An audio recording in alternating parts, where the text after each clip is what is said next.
something that you're passionate about is based on largely what your personality is. And my personality lent itself to climbing mountains. It was struggle. I like things that were hard. I like things that didn't necessarily happen overnight, something that I could sink my teeth into. I didn't mind being cold. I didn't mind having snot frozen on my face. But how do you discover something that you're truly passionate about? There has to be a key or an impetus or a stimulus. For me, that key was this book that I read as a kid, growing up in the great mountaineering state of Illinois. I read this book titled Annapurna, and it was the story, the account of the first ascent of Annapurna, which occurred in 1950. This was the first of the 14 8,000-meter peaks to successfully be climbed.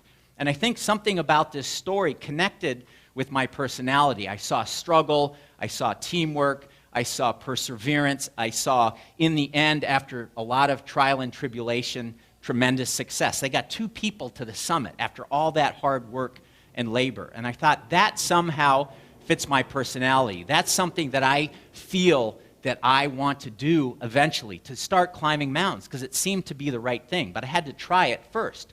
So I was willing to take a leap of faith. I was willing to move myself from Illinois to go somewhere where there were mountains, to start this endeavor or this passion. And I moved here to Seattle, because I knew right here in our backyard, we've got some of the best climbing in the world, and a lot of great mountaineers came from this part of the world because of the training ground that we have. I learned from people that were very experienced, people that would be able to teach me, people that would be able to guide me, and I figured as well, these mountains, Mount Rainier, all the mountains in the Cascades, they would be my stepping stones to going higher and climbing bigger mountains. I also worked as a guide on Mount Rainier for 25 years now, and I've been to the summit well over 200 times. And I learned a lot about being safe, about being conservative, about planning for the worst and hoping for the best. And all those attributes, I think, helped me be a safer and smarter climber down the road. I also had visions and dreams of maybe someday going higher and higher. I was kind of becoming an altitude junkie. And I didn't discover that I had the physiology to climb mountains. It wasn't the reason that I went to climb these mountains. Again, it was because of my personality. And I started to think, if I ever have the chance to climb Everest, it wasn't that I just wanted to climb Everest and talk about climbing Everest. I wanted to see how I could climb Everest, how I could get to 29,000 feet. And most people, when they go to Everest, they simply want to climb Everest and talk about climbing the mountain. For me, it was more interesting and intriguing to think about the process. How was I going to do this? And for me, the rule and the standard that I set for myself was to go and attempt these mountains without the use of supplemental oxygen, to make it more of a journey, and not to isolate myself behind an oxygen mask and remove myself from the environment. I wanted to stick my nose into it. And that's the way I then set out to do these climbs. I had my first opportunity to go to Everest after 10 years of training and climbing, and we spent literally 10 weeks on the mountain, and that's very normal. That's a normal amount of time. We're going up and down, we're carrying loads, we're building camps, we're fixing rope, we're working as a team, and we're also spending the time acclimatizing. After that 10 weeks of time, 2 of us were selected to represent the team, and the 2 of us then had to make the last ditch shot to the summit. We were there on our way to the top, everything was going great, and there we were 300 vertical feet away from the summit. And everything had been going good up until that point, but then things started to go bad very quickly. The weather changed rapidly, the risks of continuing got worse and worse, and we decided then and there that we had to pull the plug, and we walked away. And imagine making that decision after all that time and energy invested in getting to that spot, representing a team, and having to make that decision. A lot of people aren't willing to make the decision to turn around, and that's why a lot of people die in the mountains. For the sake of success, rather than common sense, they're willing to risk their lives to climb these mountains. For me, that was too large of a price to pay. I was willing, I think, because of my passion, I had the patience necessary. And if you have passion, you become more patient. You can deal with adversity. You're willing to wait longer for success because you enjoy the process. And I also learned to do something very critical in the mountains, and that was to listen to the mountain. They dictated what I was allowed to do and what I wasn't allowed to do. And I decided as well that that wasn't a failure. Walking away from a mountain under those conditions wasn't a failure due to my lack of motivation or desire or preparedness. It was due to conditions beyond my control. And so it wasn't a failure. I simply called it a non-success.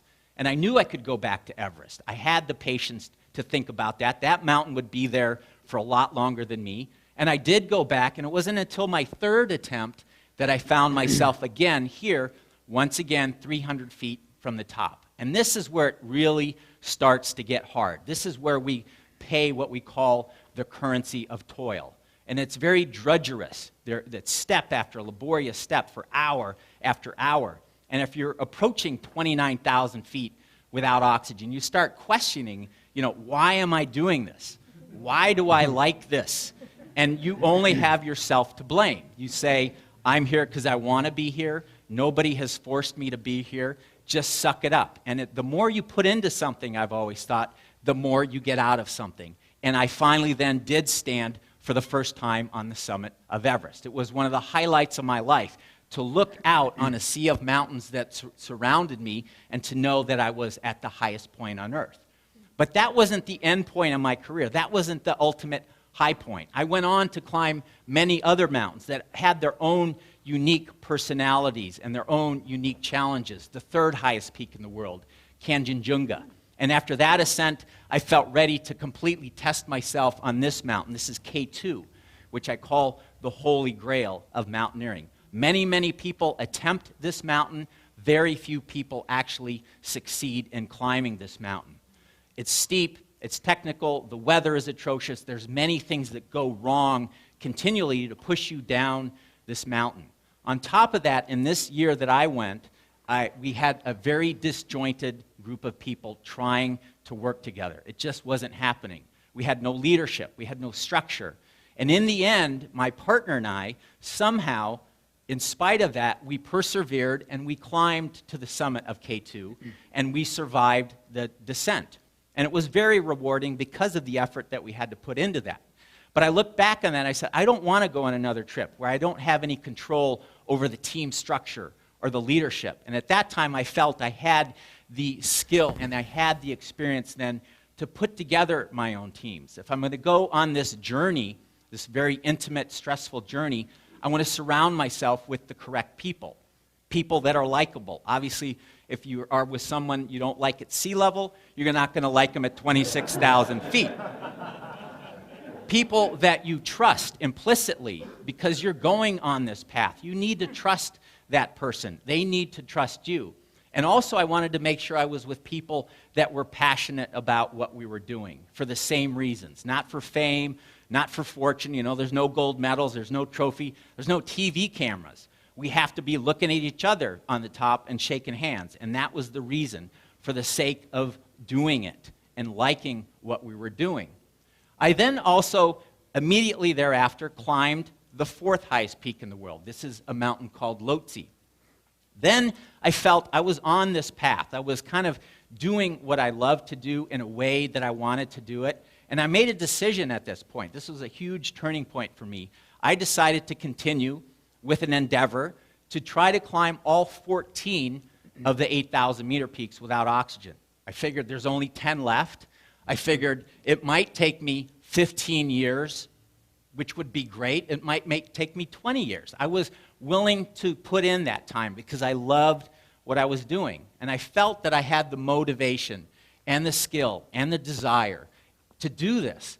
But the one thing I didn't have, which was a key element, was the money. How was I going to fund these climbs? How was I going to go out and do all of this? And I didn't have the support. So I had to turn my passion into a business to support myself along the way. And I got out there and I turned myself into a marketer. And in the end, I convinced a number of people to pay me for what I was doing. And in return, I'd wear a logo on my clothing. And I looked like a little bit like Mario Andretti. But armed then with this financial support, I could then go out and do what I love to do, and that was to climb these mountains. And on a lot of these trips, out of the 14 peaks that I eventually climbed, I had to go 21 times into the Himalaya to successfully climb all 14. On a lot of these peaks, I would find success immediately. Everything that could go right went wrong. Everything that could go wrong didn't. And I got to the top, and the media would say, wow, that doesn't seem right. No injury, no accident, no frostbite. How do you do that? And I say, that was the right way to do it. But on a number of these events or these climbs as well, I would go halfway around the world, spend time and money and investment and energy, and be stopped sometimes just 50 feet from the top of one of these peaks. And I was willing to stop, and I was willing to turn around because I didn't think it was worth the risk to die on one of these mountains. And if the mountain dictated what I was doing, I had to believe in that, knowing that I could go back when conditions were better and then finally go to the top. This is the way that I decided I would then manage the risk of doing what I was doing. So eventually, then through the years, I kept climbing. I kept ticking off this list of the 14 8,000-meter peaks. And it was during the last 5 years of this endeavor that I was confronted with a stumbling block, or a nemesis, you might call it. And this happened to be this mountain called Annapurna. The mountain that got me into this then was trying to stop me from finishing my dream. It turns out Annapurna is one of the most dangerous mountains in the world. Because of its architecture, avalanches sweep continually down its faces. And of the 100 people that have climbed Annapurna, 50 people have died trying. So this is, in fact, one of the deadliest mountains in the world. And I went there twice on 2 separate occasions, in the year 2000 and again in the year 2002. And both times, I looked at it and I was scared to death, even after attempting it for weeks at a time, and I walked away. And after those 2 attempts, I was then confronted with this decision. I had 13 of the 14 highest mountains under my belt. I was 1 peak away from completing my personal, lifelong goal and dream of climbing all 14 mountains. But I figured, and I started to think, maybe under my level of acceptable risk, Annapurna is simply too dangerous. And I need to just walk away from it and let it go and be content with what I had done. But I tend to be stubborn. I tend to be kind of fixated. And I thought, I want to go back to this mountain for the 3rd time, at least, in finality.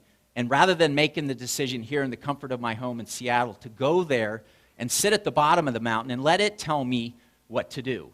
If it said no, I would walk away. If conditions were just as bad, I would walk away. But if conditions were good, as I sat there, I would make the attempt. And I promised this to everyone, that I wouldn't kill myself just to succeed on this last peak.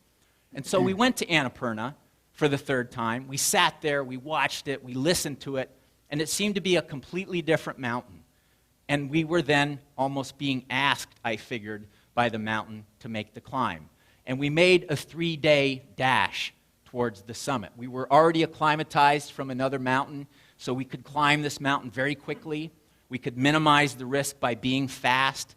And every step of the way, there was stuff above us that could have fallen and swept us off the mountain. But nothing fell, and it was completely quiet. And I kept thinking that along the way, something had been watching over us. Something had been safeguarding us. And maybe it was because of karma. I don't know, because of maybe all the rescues that I had been involved with through the years. I kept putting deposits into the Karma National Bank. And on this climb, I was taking out one of those withdrawals. And when I finally took those last steps and I got to the summit, for me, this was the ultimate dream come true moment, this place that I thought I might never get to, nor should ever get to. And it was an amazing moment, a literal dream come true. And I look back on that climb and the end point of that endeavor, which was Annapurna, and I thought, why was Annapurna at the end of this project? I would have wanted to get it over with years ago. But it came at the end for a reason. I needed my 30 years of experience to climb this mountain correctly and to survive it. And I think we all are, at some point in our lives, confronted with some challenge at the appropriate time to test us at the appropriate time. And I think that's what Annapurna was. And poetically as well, when I think about this book as a kid that I read that put me on this path, you know, poetically it kind of turned this endeavor full circle. And I've read the book literally 20 times throughout my life. And I'll leave you now with the last sentence of the book that Maurice Herzog, the leader of the climb and the author, states. He says, "We all have our own Annapurnas. I found my Annapurnas. I found a direction in my life, a passion that I could consume myself with, a passion that became integral into the fabric of my life." And I hope that you all either have an Annapurna or somehow, fortunately, stumble upon an Annapurna. And if you do find that Annapurna, don't be afraid to take that leap and to do something different and to challenge yourself, to quit your job, to maybe move somewhere else, but follow your dreams and follow your passions. Thank you.